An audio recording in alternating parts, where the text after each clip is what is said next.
বলছিলাম তোমাদের যে আমি মামা বাড়িতে এসেছি। আমার মামা বাড়িতে এসে সকালে সকালে সবাই এখানে রোদে বসে গেছে। এখানে খুব রোদ। আর একটা তোমাদের দারুণ জিনিস দেখাবো। এখানে মানে এখন আর দেখা যায় না। এই যে মাইমারা ধান সাথে করে ধান নিয়েছে এখানে।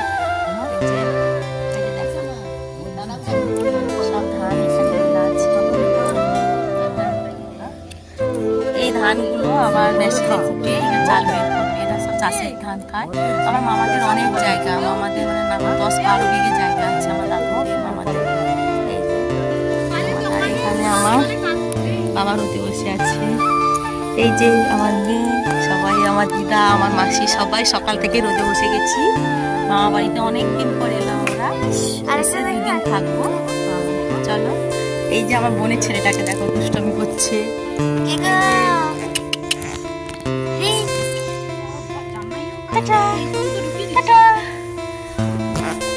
চলো আসা যাক পরের